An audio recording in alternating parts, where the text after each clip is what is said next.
Good afternoon, everybody, and a warm welcome to this session.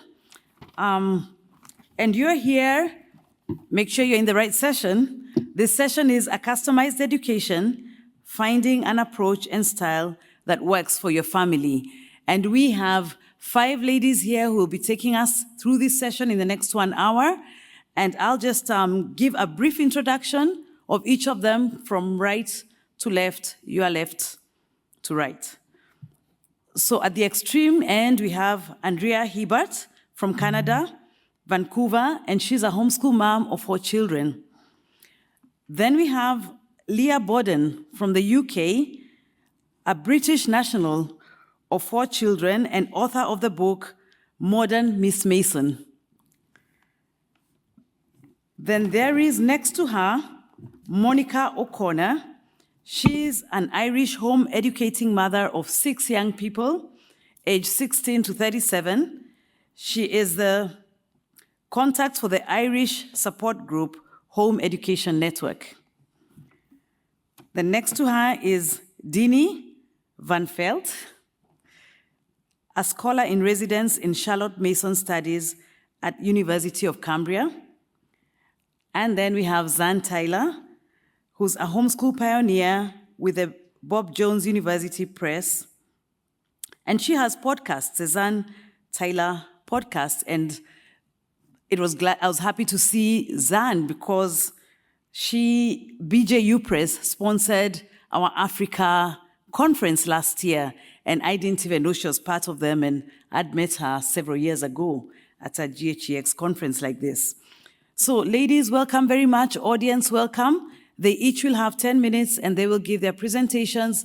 Please note your questions as they are speaking. And if you want to note whether it's for a specific speaker or not, or general.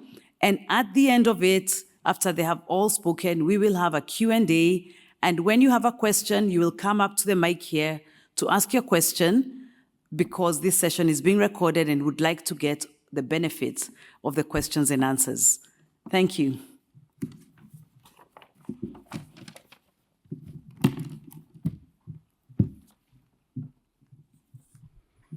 Hello. I very, very much appreciate the wisdom that has been shared here today and yesterday. I've heard many of these panelists speak already, and I feel humbled to talk amongst them today. There are experts, I know, and on approaches to home education methods, so it's going to be great. I was delighted that I was asked to speak on a topic of approaches to home learning. It's a topic I really enjoy thinking about. I have 4 children, as mentioned, 18, 15, and 2 13-year-olds. And there are so many approaches to home education that it can be overwhelming at times. The reality is that I doubt anyone has just one approach. And I would venture to guess that no one stays in just one approach for their whole homeschooling time. Your approach to home education will inevitably change with your season of life and your children's needs. So with 4 children, my approach to home learning has to match their ages, their abilities, their maturity, the amount of time I have to spend both preparing to teach and actually teaching them. And the first step to identifying your approach, I think of an approach like an airplane landing or a train coming in. They are approaching, you have a path. And I think deeply, you want to think deeply about what you want to accomplish. What is your path and where are you going? When I started, I found a couple of books to help me think about how I wanted to approach teaching my kids. And then I took some time to draft a family mission statement and a school or an education mission statement. Yesterday, there were some speakers who spoke very eloquently about being clear about your purpose and goals and mission to home education, because these carry you through hard times and challenges, both the expected and the unexpected. You wouldn't have to do these things, but I found it helped me through the years because I refer back to these documents to continue to guide my choices as I go ahead. Among the things I identified as being important to learning, I decided to make some priorities. I wanted to put before my children things that were good, beautiful, and true. I wanted to make literature a key component of learning In other words, a good book could be the spine, and many topics could be taught from the reading of that book. Several good books a year become a year-long plan. I wanted to include rich language. I needed flexibility for travel, which is another story and another approach which I like, which is road schooling. And I had many little kids. I had 4 under 5 when I started. So I needed it to be very simple. Later, our needs changed, and so did my approach. As my kids got older, I needed material that fit my goals, but had independence built in for my kids so I could be more of a guide and a monitor and teach less directly in some of areas of learning. I could be beside them. I had to consider that I had a mix of boys and girls to teach, so energy levels and focus could be different. And each child had different giftedness and needs to be considered. Every year, my process is pretty much the same, and I do it still today. I have 4 steps I go through. I discern, I decide, I try, and then I evaluate. So in the discernment process, I am a person of faith, so I pray, and I think through carefully, keeping in mind my hopes and goals for the year and for each child. Then you have to make a decision, and you match a plan to your goals and a curriculum, if needed, to that plan as well. And then you try. And most often, the first year is not really a good evaluation of how things go. The best rule to live by in home education is that you are not a servant to your plan or to your curriculum that you choose, but it serves you and your family.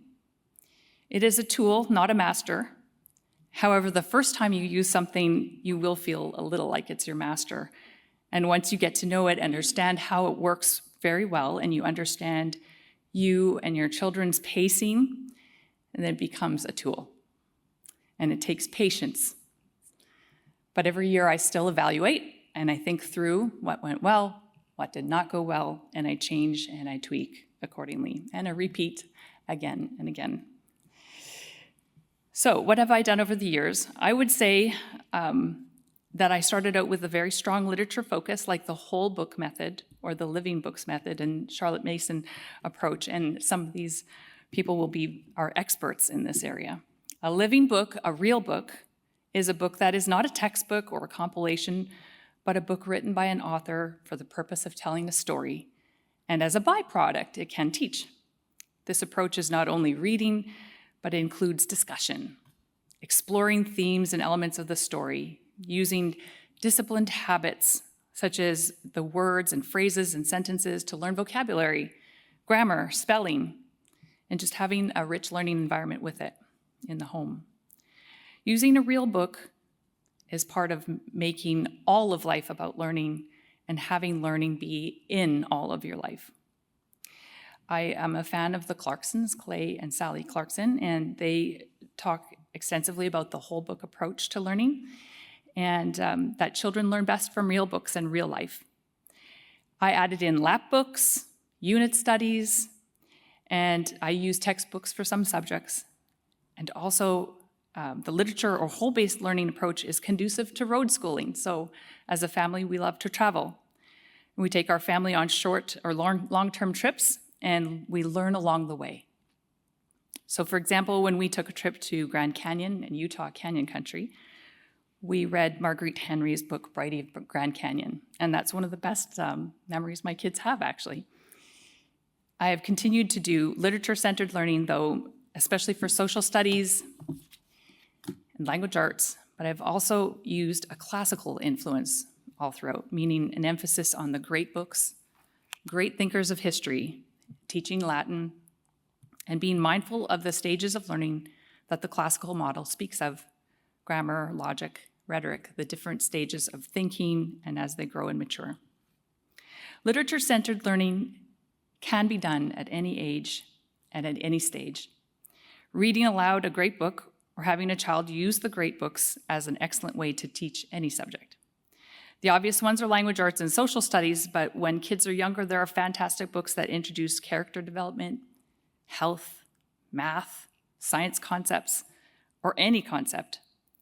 And by the way, sometimes the books don't have to be for specific learning. Sometimes you just enjoy them. Great books or real books are written by excellent authors, and they have either stood the test of time or are of excellent quality. They are good, beautiful, and true. Caldecott winners, Newbery Medal winners can fit in this category. They can be picture books and they can be novels. It doesn't matter as much as it is being good. So my home education journey is not over. It's still very much here and now. I have a daughter going to grade 10 and 2 boys in grade 8. And I am in the throes of discerning right now what we will need and what will serve us.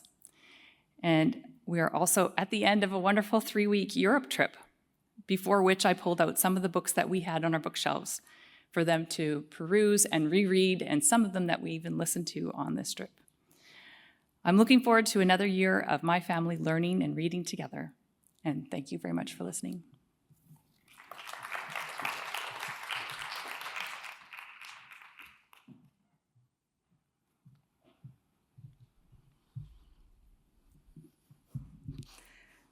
Hi, I'm just waiting for my slides to come up.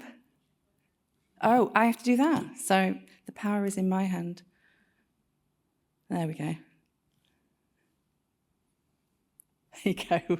Okay, I didn't expect to be on such a big screen, so if this is slightly ostentatious, but you can do some shopping while you listen, so that's why that.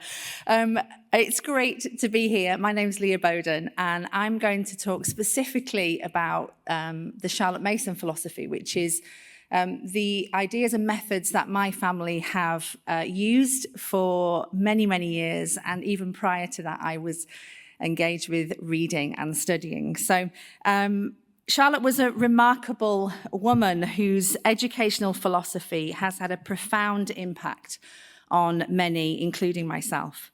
Charlotte's work and words matter.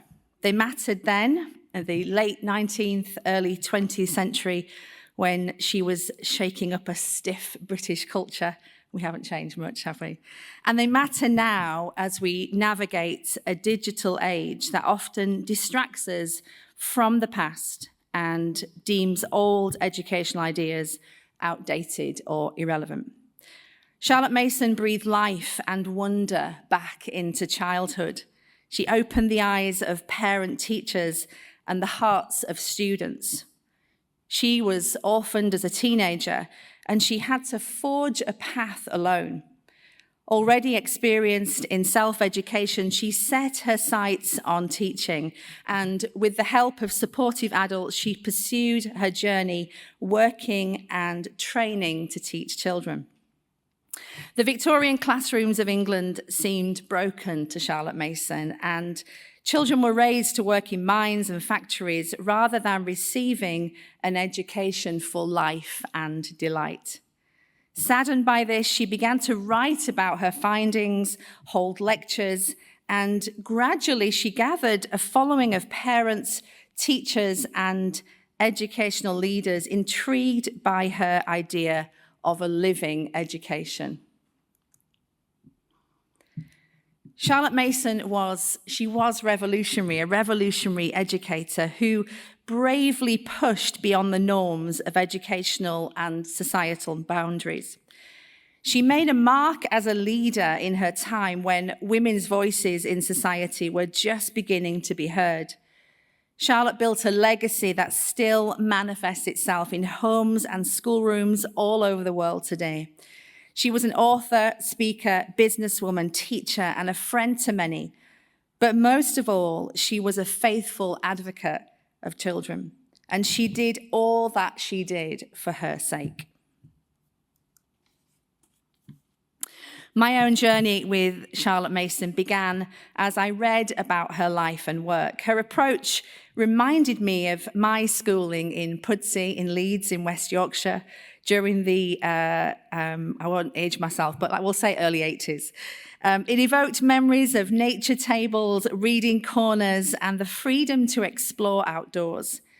Initially, I found most resources on American websites, complex prescriptive curriculums, and books filled with Victorian illustrations. However, I eventually realized that to truly understand and practice her concepts, I needed to go back to the source.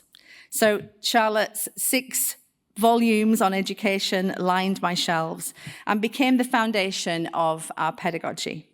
Our family started slowly resting in a rhythm of nature observation, reading living books and narrating poetry, fables, and stories of heroes. We filled pages with our history adventures. We scoured maps, recited verses, and copied our favorite lines from beloved books. We didn't tick boxes or answer rows of questions, but began to feel alive in our learning together.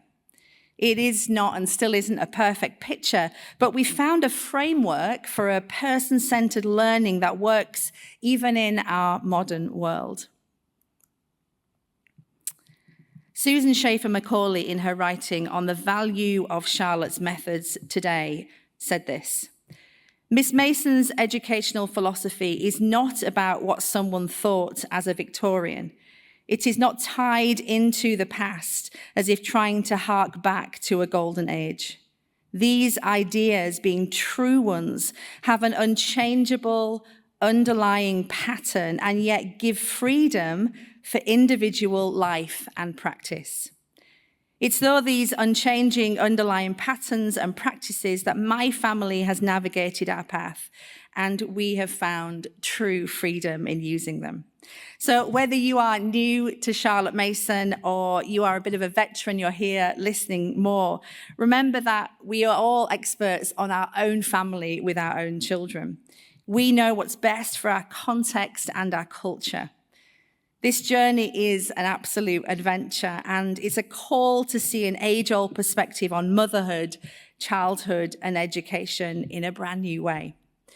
So whether your children are taught by you or others, you are creating a home atmosphere that cultivates curiosity and wonder. Charlotte's philosophy isn't about strict methods. It's about the essence of learning and teaching. It's more about how to be than how to do. While there are plenty of instructions on using her methods, if we don't understand the why behind the what, we may miss the point with our children. So I want to introduce you to a concept as I wrap up here that during my study while I was writing this book is a word called nafas. And this is an Arabic word that in the context of Syrian cooking means breath or spirit. It embodies the energy, intimacy, the love that a person imparts into their cooking. And I thought this concept can be so beautifully applied to education. Nafas to me in an educational idea is more about just the physical act of teaching. For me, it's about the heart and soul you put into it. It's our everything. It's the time and energy spent selecting the right materials, the patient nurturing of your child's curiosity, and the love and dedication you bring to the learning process. Nafas is found in the heart of the educator and in the essence of a well-prepared educational feast. Homeschooling, like Syrian cooking, is more than just the sum of its ingredients. We can have all of Charlotte Mason's books on our shelves, and we might even read them. We can share the same pretty planning pages, curriculum choices, or joy in using old educational methods. But as the saying goes, the proof is in the pudding. The heart and soul of moving freely comes from slowly sitting with the tools and ideas, growing alongside our children and observing their whimsical ways. We learn to freely accept what comes naturally and reject what doesn't fit with our unique family expression and values. Educational nafas is found in the heart of the person in the homeschool room and the essence of a well-prepared educational feast. So whether you're a seasoned educator or just beginning your journey, embrace the principles I encourage you of a Charlotte Mason education. They're timeless, adaptable, and deeply enriching, offering a path to a meaningful and joyful educational experience for both you and your children. Thank you.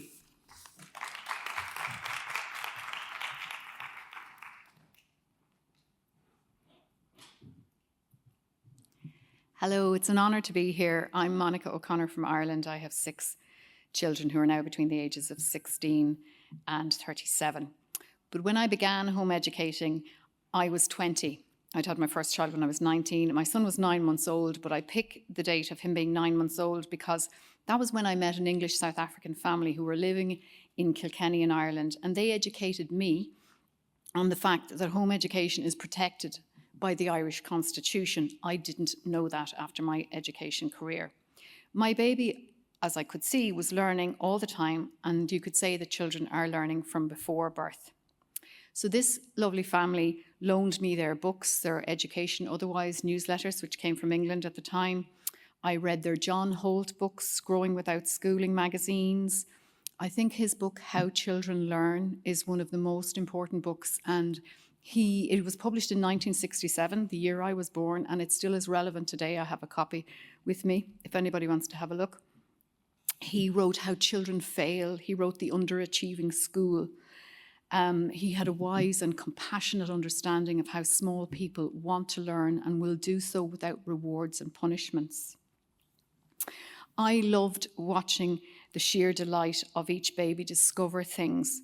Today it might be how to get down the stairs safely, which is probably a really important lesson for the duration of your life.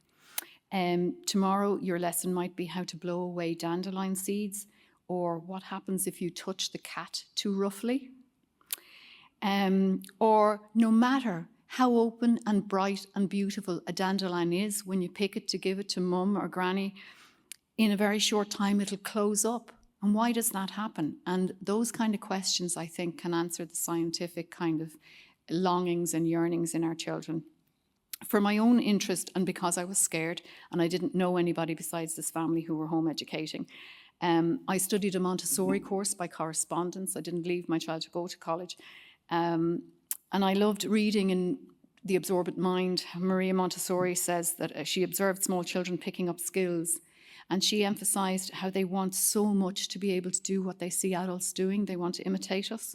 They want to be able to cut and pour and measure. She had 4-year-olds serving each other hot soup in her schools. Things that people would say, don't touch, it's hot, stay away from it. The children want to imitate the adults, watch us cooking and sweeping and sewing. Montessori believed passionately in the adult's job of preparing the environment so that the child could take part in exercises of practical life, so they would feel useful and important in the family. Our first 3 boys were born in 86 and 1993 and 1995. In fact, today, my 3rd boy is 29. We tried a gentle and flexible structure using maths workbooks. We maybe filled in a page or so, and maybe 3 or 4 days a week. We dated the work, so you can see that there are huge gaps. But it depended. Sometimes there was something better to do than fill in something. Maybe a local group of home educators was going on a forest walk or having a tour of a castle. Maybe someone in the family had a medical appointment. My youngest child has haemophilia, so learning how to deal with his medical challenges has been a big learning curve in our home. Maybe someone had a disturbed night's sleep and needed a gentle day to catch up. Maybe Dad broke his leg playing soccer. True story. The baby I was giving birth to this day 29 years ago, within 18 days of his birth, his dad had his leg broken, playing soccer, which made me the driver as well as everything else of the new baby. Maybe mum was very sick and tired in the early stages of pregnancy. In those challenging family times, I think having a 7-year-old who knows how to make mum or dad a cup of tea and some scrambled eggs is a gold star grade A 100% win in my book. We became more unschooling in our approach as the years went on. The last 3 children were born in 2000 and 2003 and 2008. But from about 24 years ago, when our 2nd and 3rd boys were 7 and 8, music became the big focus in our home. It began with tin whistle lessons, which became keyboard and guitar group lessons, and it has progressed to 2 of the children having degrees in piano and trombone. My daughter's halfway through her degree with flute, and the youngest plays clarinet, and the older ones would say he's the best musician in the house because he's been living it since he was very small. When he was a year old, his 13-year-old brother had him on his knee at the piano. So in unschooling, what do you use if you're not using a curriculum? How do you know that you're hitting all the marks and that people are learning? Well, you've got a gang of people who are interested in learning their own things and talking to each other. Our children have learned more, I would say, from each other than from myself and their late dad at all. But specifically, we had card games and board games. They painted small figures. They used clay and plasticine to make things. They wrote their own stories. They didn't think books were just something that other people did. They considered themselves authors. They used chalk and paint. Lego was a huge thing. Knitting, crochet, embroidery. My mum, when she would visit, she used to get a piece of card and punch holes around the side, maybe an inch apart, 2 centimeters for the Europeans. And she would get a 3-4-year-old to thread a lace through that. And that was preparation for sewing and holding a pencil, fine motor skills, all that kind of stuff. We also participated in singing informally and in regular choral groups in church and in secular choirs. Music lessons were a huge thing. Sport was a huge thing. Sometimes they did gymnastics. Some of them did soccer, martial arts, Gaelic football, hurling, tennis. We started things and we stopped things. I think one of the big learning things for me as a human being was that it's okay to take up something and leave it down. I have begun books that I decided I didn't like, they didn't resonate with me, and I stopped reading them, and nobody looked over my shoulder and said, oh, you'll never finish anything, you're a quitter. And I think it's important to extend that same courtesy to our own children. I often hear parents doubt their ability to provide an educational environment when the family has specific challenges. But in our case, we've been flexible around fostering 22 children with very different needs over 10 years, having the home births, caring for a dying grandmother. My mum came to live with us for the last 4 months of her life. And so a lot of our other activities stopped because care of somebody was the most important in this world. It's 6 caring humans. And then 7 years ago, we had the sudden death of my husband, and the youngest children were 9, 13, and 16. But I believe our commitment to being together with small, vulnerable, clever, inquisitive, exploring babies and children set the scene for a family life which could pivot and flex to include foster children, babies and teenagers, health challenges to parents and grandparents, and shocking bereavements which did leave us all reeling. In all our challenges, I believe giving ourselves the grace to accept that our targets and learning goals might be unrealistic, but that learning from seeing mum and dad adjust to challenges is the learning opportunity. So in conclusion, I would say believe in yourself. No one loves your child and knows your child as you do. Believe in your child. John Holt would say trust children. If you can, find a friend who will listen to you or a group who will encourage you. Be curious yourself. In recent times, my children have watched me teach myself how to master sourdough bread. I use master in inverted in air quotes, I haven't. Some of it's still awful. And crochet, they saw me mess up. They saw me feed my sourdough bread mistakes to the hens. Thank goodness we have creatures to eat them. Rip back rows of crochet and begin again. I think that's the testament of what our children can learn, that it's okay to make mistakes. There's a 16-minute video of us on YouTube called Homegrown Knowledge, and my then 8-year-old daughter is saying, I learn from my mistakes, as if a mistake isn't something that you get punished for or kept in detention for or made to feel you're stupid for. We all make mistakes. So I just think you need to love being with your children, and I wish you all joy in accompanying your own children on their learning journeys. Thank you.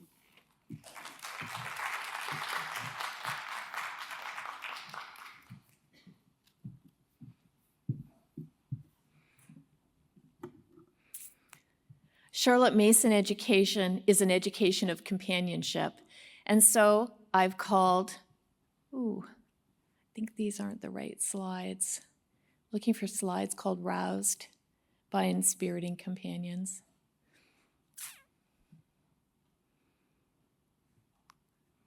Is it possible to find a set of slides, Roused by Inspiriting Companions? So what I have done, because Charlotte Mason education is an education of companionship, I've called my talk today, Roused by Inspiriting Companions. So imagine with me, it's a dark eve, winter eve. They've traveled far on foot, and Kenneth Graham's rat and mole have finally arrived at Mole's place after not only a long day, but a long absence. Mole's face beams at the sight of his familiar home. But then, thank you. Oh, that's a different set. I'm sorry. It's called Roused by Inspiriting Companions. So Mole's face beams at the sight of his familiar home, but then he becomes downcast as he takes a glance around his old home. He saw the dust lying thick on everything. He saw the cheerless, deserted look of the long-neglected house. He saw its narrow, meager dimensions, the worn, shabby contents, and he collapsed into the hall chair, his nose to his paws. "Oh, Ratty," he cried dismally, "why did I bring you to this poor, cold little place on a night like this when you might have been at Riverbank by this time, toasting your toes by a blazing fire with all of your nice things around you?" Rat paid no heed to his doleful self-reproaches. He was running here and there, opening doors, inspecting rooms and cupboards, and lighting lamps and candles and sticking them up everywhere. "What a capital little house this is," he called out cheerily. "It's so compact, it's so well planned, everything here, everything in its place. We will make a jolly night of it. The first thing we'll want is a good fire, and I'll see to that. Now I'll fetch a wood and the coals, and you go get a duster, Mole, and you try and smarten things up a bit. Bustle about now, old chap." And roused by his inspiriting companion, Mole roused himself and dusted and polished with energy and heartiness, while Rat, running to and fro, soon had a blazing fire roaring up the chimney. I want to ask you, when is the last time you, like Mole, felt newly roused by a companion, found a companion in life or in literature, a character and author that awakened you to seeing the world differently? Isn't this what we hope for in the education of our children? To experience, isn't this what we long for ourselves? An education that knows of the need for places of peace and enlarged perspective. An education shaped by and with inspiriting companions. This certainly is what I wanted for our children. I home educated 3 of our children for about a dozen years. But why does this feeling sometimes feel so elusive or unattainable, especially when we see our children in these times staring blankly at screens and we feel ourselves the weight of evaluating the many options that are at our fingertips? In a town called Ambleside, just a few hours north of here, is the original hub of Charlotte Mason's profound ideas for education, which do provide a coherent, beautiful, and practical alternative for students today. It's an approach to education that we've heard so beautifully about, and it prepares a child for a life, an engaging life, that will bring and invite inspiriting companions to them. Charlotte Mason's relational approach to education stems from 20 key principles that she articulated right here in the late 19th century and are now quietly covering the entire globe. Attraction and attention to her ideas are literally in almost every country. School educators, home educators are hearing of her and of the wisdom of her ideas, because education is about creating relationship with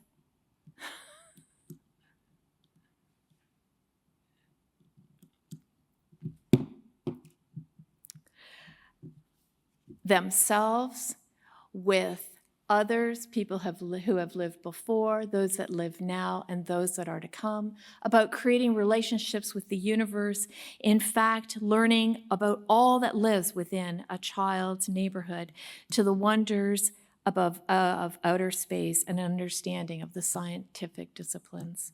And finally, a relational education opens the way to a relationship with God.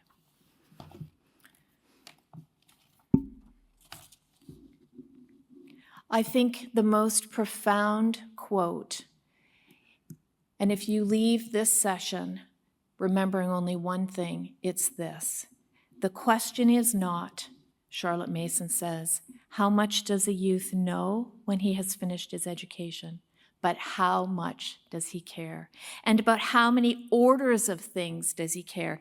In fact, how large is the room in which he has found his feet set? And therefore, how full is the life he has before him? So, well, why does all this matter? Consider the contrast. Education on offer in our times, in most Western democracies, is not ennobling, enlivening, or inspiriting. It might not even be too much for us to say that education everywhere is plagued by a disconnection and a narrowness. Digital connection has children more disconnected than ever. Dominant ideologies permeate government curricula, leading to a narrowness of thought that, and ironically, leads to prejudice. Discarding of older books constrains our children's language development. It reduces their relationships, and disrespect for a child's personhood and their nature inhibits development. So, what does a Charlotte Mason education look like? I'll just highlight 3 components. First, a relational education is an education filled with books and things, ideas and experiences. Secondly, a relational education seeks to introduce students to a wide variety of subjects, ideas, and perspectives. In our curriculum at the Charlotte Mason Institute, called the Alviary curriculum, we model it after what Mason set up. We've got over 20 subjects, but the lessons, they are short. I'll move to that. It works within the grain of a child's nature. The lessons are short. They're varied. They allow a child to give their attention and their interest to each lesson. We've already heard about the books, the living books that are used that stimulate the child's emotions. Story welcomes a child into ideas. When the amygdala is stimulated, we now know that when the emotions are stimulated, learning actually happens. And Charlotte Mason education includes narration, the development of oracy, the ability to tell back and articulate what a child sees. That very act of digesting is part of the educational process. So to summarize, a Charlotte Mason education, a relational education, is a balanced feast with methods based on the personhood of a child. Through living books, a wide and varied curriculum, through oracy development, nature literacy, hand making, and experiences, a relational education aims in all these things to guide a child into a deep understanding of themselves, care for others, the world around them, and a love for Creator. And thus, in this era, in a time of disconnection, despondency, despair, division, and distrust, in a Charlotte Mason education, I see an education. I see adults and children roused by inspiriting companions. Companions who walk with us in life, whose stories live in our minds, give us courage. They remind us of what it is to be human in the most inhumane of circumstances. The companions whose stories illustrate the power of similarity rather than division, and companions. Artists, composers, scientists, poets, gardeners, architects who remind of what beauty is. Companions who will ennoble living life in all its fullness. I encourage you to learn more. At the Charlotte Mason Institute, we not only offer curriculum, we also have a conference. If you get out your phone, you can get a discount to attend our conference. We're broadcasting it virtually, so that's the purple side. That's happening in 2 weeks. But you can also visit our shop, and we'll give you $25 off of a number of books about Charlotte Mason's philosophy, and that's on the green side. So Charlotte Mason Institute, and we're delighted to be part of an education that is inspirited by companionship.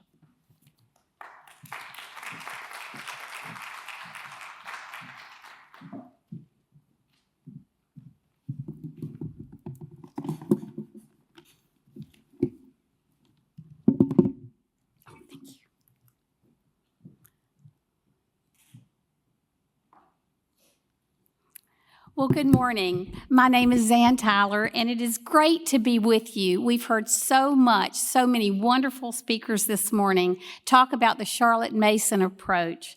Andrea shared with us 4 different concepts of discern, decide, try, and evaluate. And Monica shared with us the importance of really getting to know our children. And so that's where I'm going to start this morning. And rather than just talk about an approach, which has been covered so well this morning, I'm going to talk about 2 principles that really saved my life as a homeschooling mom that you can use with any approach you choose to use in homeschooling. So the first lesson I learned was really shrouded in a year of traumatic events for me. We started homeschooling in 1984, 40 years ago this month. And when we began to homeschool, I knew no one in the world who homeschooled. We didn't know the law. There was no Mr. Google. There were no support groups. There were no state groups. There were no international organizations. There were no mentor moms. There was nowhere to go for help. And so I just had to learn the hard way by myself at home with my children. And as an extreme extrovert, I can tell you it was quite the challenge. On top of everything else during that first year, when we applied to our school district, I was denied the right to homeschool. We had to hire an attorney. I visited the state superintendent of education in South Carolina, who was a friend of my mom. I knew him. He observed her classroom when he was getting his PhD. And I thought he would say, Zan, you're a mother who loves your children. What can we do to help you solve this mess we've caused for you? Instead, he looked at me and he said, if you continue down this homeschooling path, I will have you put in jail. And so it was not what I was expecting. We hired our attorney again to hopefully keep me out of jail. And really by a lot of providential circumstances, I did not go to jail that year. But the following 8 years, my family and I were involved in homeschooling lawsuits and legislation. And so my children, my 2 boys, grew up in the legislature and in court. They laughed and called the State House their home away from home. These were my kiddos when they were 7, 9, and Lizzie had just been born. So the thing I want to tell you about my journey is this. This is my son when he was 5 and we began. Actually, he had just turned 6. So it was a very archaic law, but I had to use a curriculum that a private school or public school in our district was using. So I chose a curriculum that was totally unsuited for my oldest child. You see him there. This picture is really a lie. I captured him sitting. He never sat this still for more than 5 seconds. And so I'm using a curriculum that every morning tells me, now there are no choices in curriculum. Nobody sells to homeschoolers at this point. And it reads every morning, have your children put their feet on the floor, their hands on the desk, look you in the eye, raise their hand if they have something to say. Now, I have to tell you, in college, there were 2 things I said I would never do: teach or have kids. And so I'm totally unprepared for this educational moment with a child who can't sit still.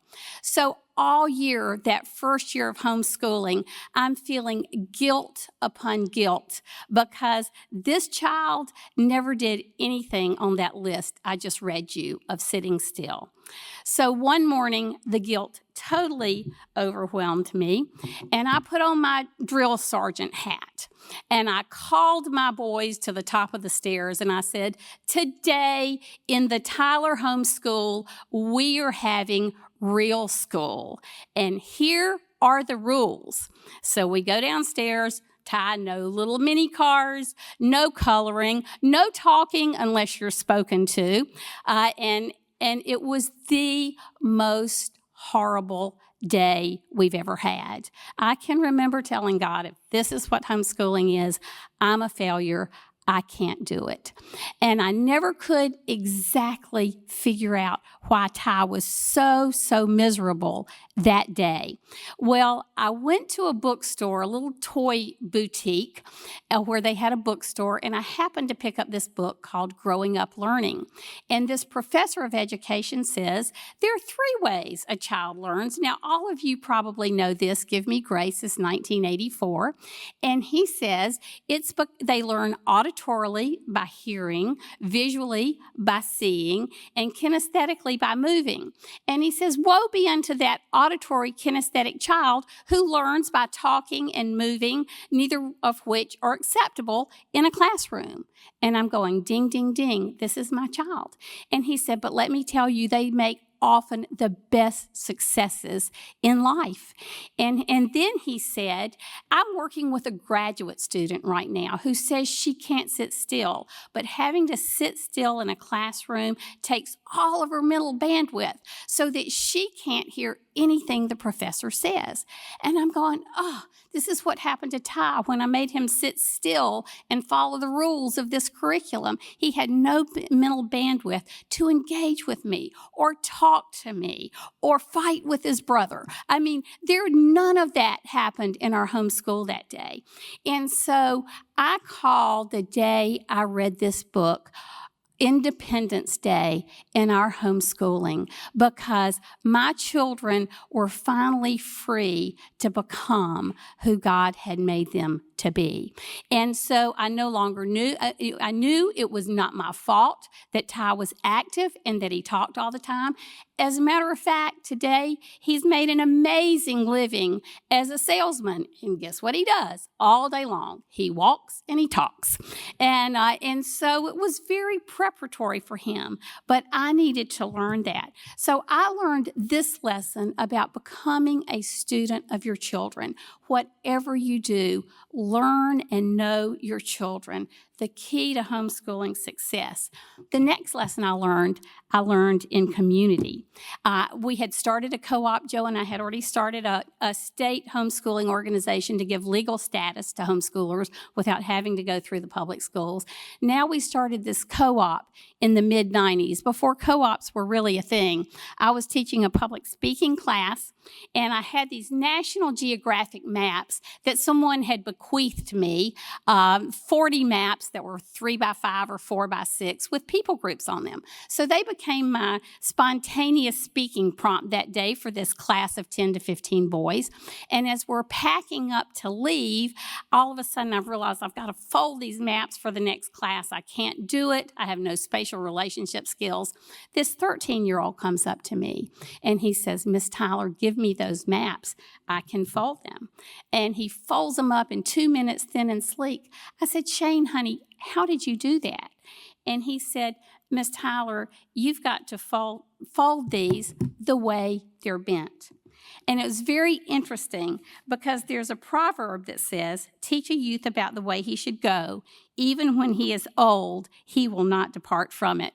A pastor, Chuck Swindoll, said this: we might paraphrase that verse to read, adapt the training of your children so that it is in keeping with their individual gifts or bents, the God-given characteristics built into them at birth. When maturity comes, they will not leave the training they have received. And so my second lesson is to fold your children the way they're bent. If your child is artistic, don't try to make him an engineer, but go with those God-given bents and talents and predispositions. So as I said, my sons grew up with me in the State House. This is Ty, as a medical device salesman, now in additive printing. And John, this is my second son, grew up also in the legislature and in court. And so it's amazing because it was almost 40 years to the day today that I was threatened with jail. And last year, this son who grew up with me at the State House and in the courtroom is a homeschooling father of 4 and was named the chief legal counsel for the State Department of Education in South Carolina. So it's been a very redemptive story for us. It's been an amazing way to educate your kids. So I want to say, know your kids, love your children, study them, provide them with rich experiences, include them in everything you do, and you'll be amazed at how you see them lead their adult lives. Thank you.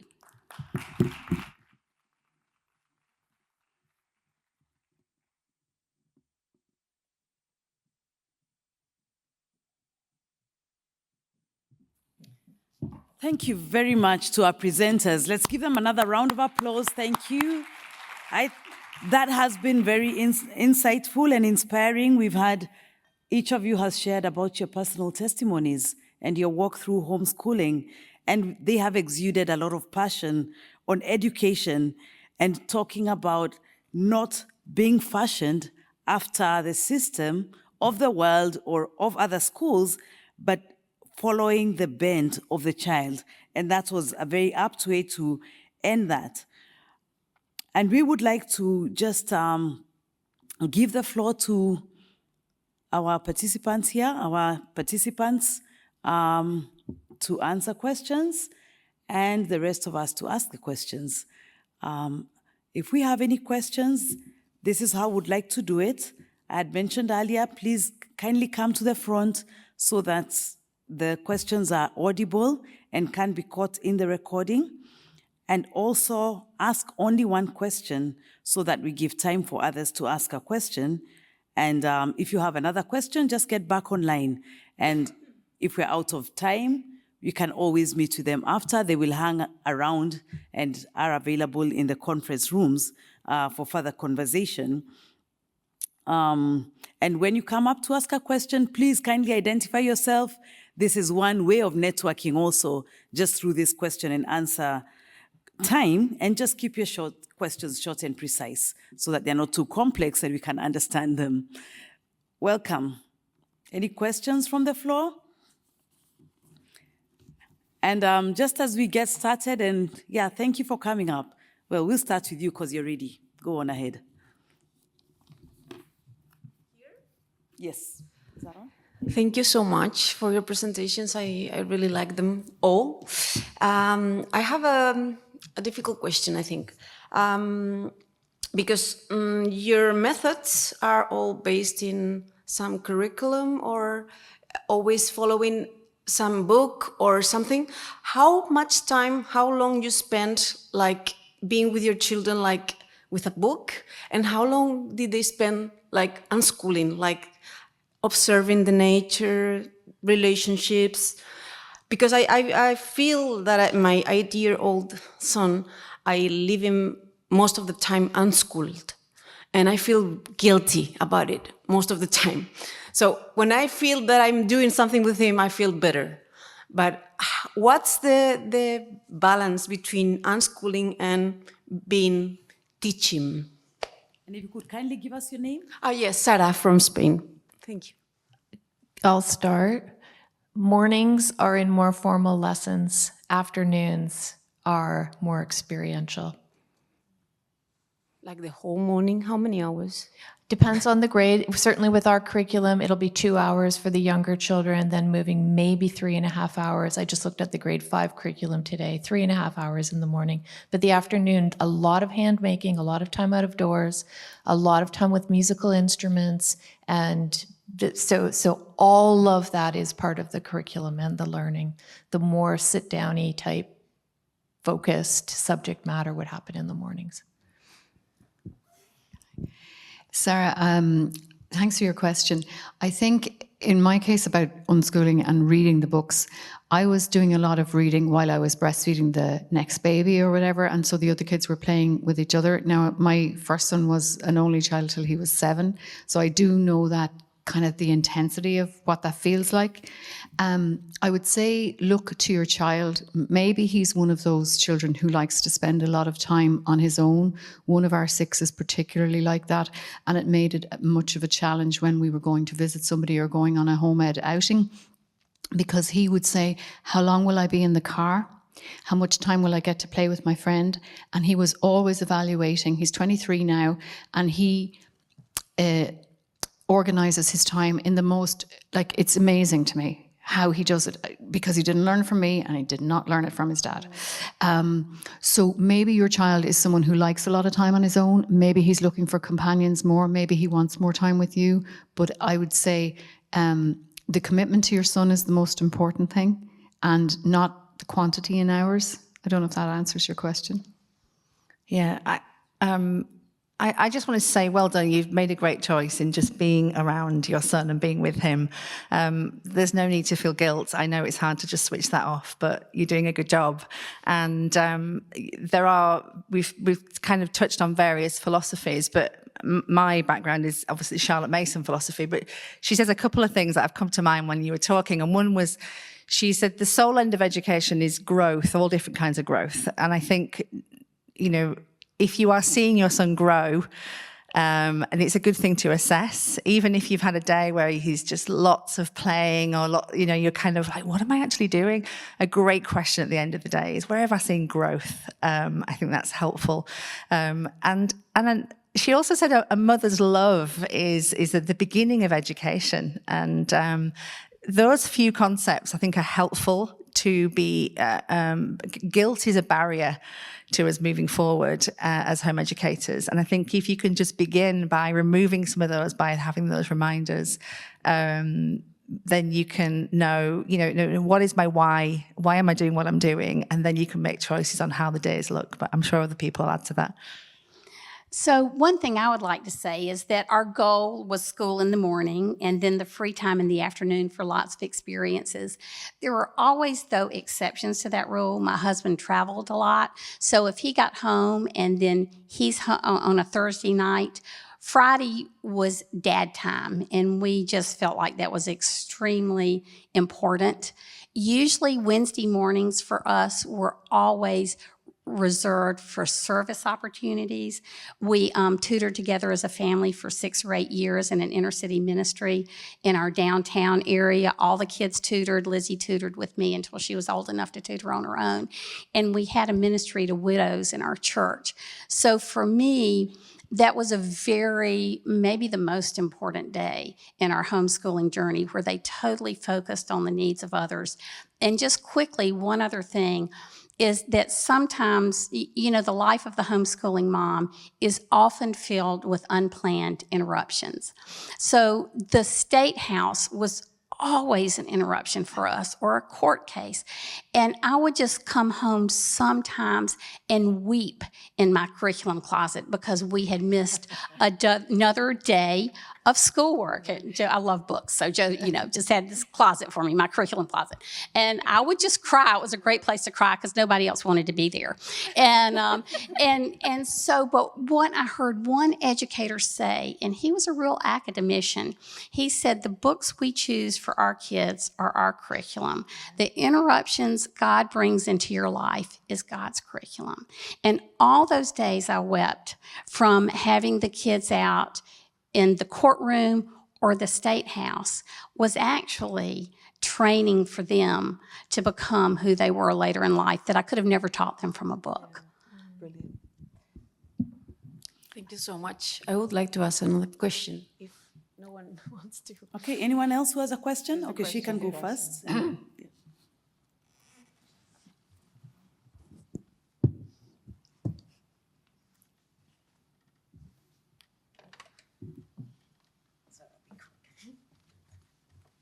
Hiya, thank you all so much for sharing and your contributions. My name is Gloria, I'm from the UK. My question is, we've learned a lot about learning styles and picking the right style for your family. I'm sure you've all had maybe experience with picking a style that hasn't perhaps worked, and just what the biggest learning was from that, and then going back, if you could do it all again, what that advice would be for day one. Yeah, I was going to, if I had time, talk about my mistakes, because I think that I learn more from hearing other people be honest about their mistakes. And one with my then 10-year-old, he asked for a chemistry set for Christmas, and he was my eldest, so forgive me. And I insisted on him acting like I had done in chemistry class. Now, he was a 10-year-old boy. Really, I should have brought him probably for the North Americans a gallon, several litres of vinegar and bread soda. He just wanted to make explosions. That's what he wanted to do. I should have just let him do that. What I did was I made him go sequentially through the book accompanying the chemistry set. And I made him, I'm so sorry, Dara. I'm so sorry, Dara. Forgive me, Dara. I made him record in a copy, what he had added to what and what he had observed.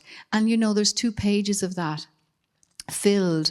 I killed his potential love of chemistry by insisting on a school approach. And one of the best books I ever read about this was Alison McKee, Unschooling Our Children, Deschooling Ourselves. And she talks about how her son loved this particular patch of waste ground near their home, and how winter and summer and spring and fall he would observe what wildlife and what flowers were growing there. And she made him record it. She made him write it down. And she said she almost killed that kid's love of just being out and observing nature. And that's one of my biggest learning things, was I didn't have to make my children show me or anyone written evidence of their learning. They were learning all the time.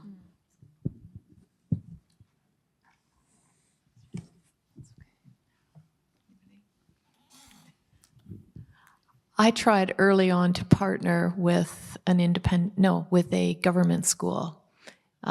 They were offering, and I thought that we should collaborate, and that could be very fruitful.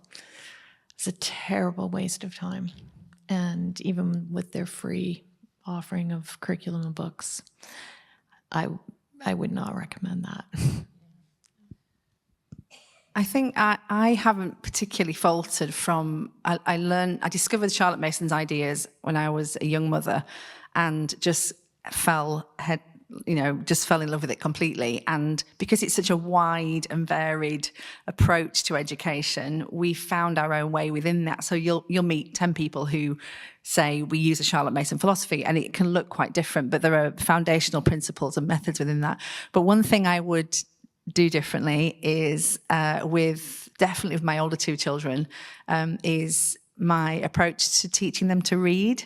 I would definitely do something different with, and I did do so with we have conversations. My eldest daughter, she knows she was the guinea pig, bless her, and she reads very well, by the way. So, but I only knew the British school system, the kind of jolly phonics and the, doing it quite strict. And I just remember the stress of that and the panic of that. And because I was a practitioner as well as a student of a philosophy, so I was learning, doing. I finally got to the bit about how realizing that children can learn from living books and from beautiful language and from this exposure. It doesn't always happen like that, and it doesn't happen in the same linear way. And so I watched the difference between my older 2 and my younger 2. I changed my approach, learned from my mistakes. They're all reading, but the younger 2, it was a much more enjoyable, peaceful experience. And probably as well, their vocabulary is wider and their language development happened a lot quicker. So yeah, just that little tweak I would, but I did get to make the change, which I'm grateful for. I think I learned that I was always trying to make everything perfect. I was looking for the perfect this, the perfect that, the perfect day, the perfect everything. And I learned that it doesn't have to be perfect. It just has to be good. Yeah. And some days it's not good, and that's okay too. Yeah, very good. My husband says, now this is crazy because we started homeschooling when there was one curriculum provider who would sell to us. And then later, there are the big curriculum fairs, which I think is sometimes harder. Yeah. But the Charlotte Mason approach in the living books we used in common, and the outdoors in combination with some textbooks. But my husband said if he had $1 for every piece of curriculum or book I bought that we never used, he could have retired at age 50. And so, but the great thing about homeschooling is that it is adaptable and flexible. When you're in a school system, they buy a gazillion dollars worth of textbooks that they have to use that year. They've made that commitment.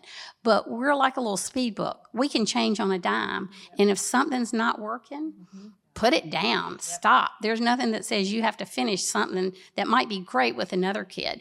And so in my curriculum closet, with all those mistakes, I've kept them over the years, so now we have books, spaghetti books, thousands of books. But I have grandkids who are homeschooling. And so I'm always hopeful that one of my mistakes was going to be great with my kids or my grandkids. And so, there's just always room for more books. Absolutely. Thank you. Sarah, would you like to go ahead and ask your next question? So, are there any moments where you said, okay, I quit, I can no more, I cannot do this anymore? So I was lucky, my kids were lucky, I guess, that I found home education before they were talking or walking. So for us, it wasn't what it is for many, 2/3 maybe of Irish home educators are withdrawing children who are unhappy in school. Very different. If your mindset is, we can all learn without school, that's a very different atmosphere in a house. But I definitely got to the end of my tether some days. And my big threat, we lived in lots of rental properties till my son was 8, and then we bought a very small house, and then we sold a very small house and bought a big house, and we have a big kitchen. And when I knew I was losing it, I would say, if you don't, whatever, I'm going to make you wash the floor. Now, I never, really bad mom here, never made them. I never carried, it was the sign to me that I need to go outside and shout, or I need to bite a pillow, or I need a coffee, or I need a friend I can give out to, or, commiserate with. I need something for me. If I've used this threat, which I have never carried out, and my children have ever washed the floor, I don't expect them to. So, but I never thought, and in all the challenges, like if you look on paper at like the youngest child being diagnosed with a haemophilia disorder, which meant I had to be in the hospital 3 days a week. I had to get up very early and be in the hospital, which is an hour and a bit from our home. I had to be there at 8 a.m. You would have said, oh, it'd be easier. How will your kids learn? Just put them in school. No, because we knew from our fostering experience it was much harder to integrate with the system and to continue to have a child turn up in a uniform with homework done and a lunch made. That was far too much work. So, yeah, I never felt like throwing in the being at home. I found mothering tough. I found being in charge of things tough. I found some days we didn't eat a dinner. Some days toasted sandwiches was okay. Some days a 7-year-old making scrambled egg and everyone having toast. Like, my standards for cleanliness and other things aren't high, thankfully. Drop them. The most important thing is the relationship with your child. One thing that I grew up in a family of all girls, and so we ate salads our whole lives. And then I had these 2 boys who were athletic. And from the time they were 8 and 10, they ate all the time. We'd eat breakfast and have a snack, and have a snack, and eat lunch and have a snack, and have supper, and then have cereal. It just all the time. And so people would ask me, because they thought I never wanted to quit, because we homeschooled 21 years and we were leading these organizations. And I'd say, I want to quit every day at lunch. I seriously think quitting then. And but the one time I am not proud of this at all, but like you said. So my 9th grader, my very active 14-year-old, was just sending me up the wall.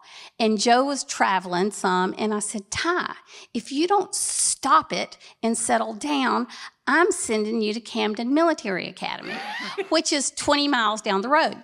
And so to make my point, I call them in front of him. And so this woman says, well, is your son a juvenile delinquent? I said, no, he's not a juvenile delinquent. Well, does he have behavior problems? No. Is he a Slytherin? No. This is really the perfect child now that I'm talking about to this woman. Then why do you want to send him here? And I said, would you just send me the material? So we get the material, and I have this son who would have loved to have been in the military, but he was disqualified for health reasons. And he comes and he looks at this magazine about this military academy, and he said, Mom, this is awesome, but can we afford it? And so that was kind of the all-time backfire. I didn't send him to military academy. We would have both loved it for about 2 days. I think I would say you have to learn the power of the reset button. That's what I definitely learned. When my computer's not working and things aren't loading, I just press that little button in the right-hand corner, switch the whole thing off, give it a minute, reboot it. And I had to do that as a mother. And the lines are so blurred because you know, the parenting, mothering, home educating, it's all there in the mix. And I think, growing yourself as a woman and as a mother is knowing that even if you spend the whole day dealing with behavioral issues or just somebody's having a really rough day, that actually you get to the end of that day, you can press the reset button, but also it was all part of their learning journey. It all had to happen anyway. It was the right thing. So, but get a good night's sleep and start again the next day. That's my secret. Yeah.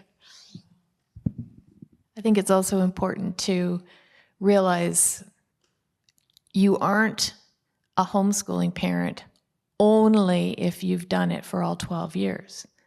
Is it not possible to be a home educator who has done it for 2 years? Those 2 years of your child's education, they were home educated. They were still home educated. It doesn't disqualify them from having been home educated. So I think it's really important to know that we need to look our children in the eyes. Are they flourishing? Are they well?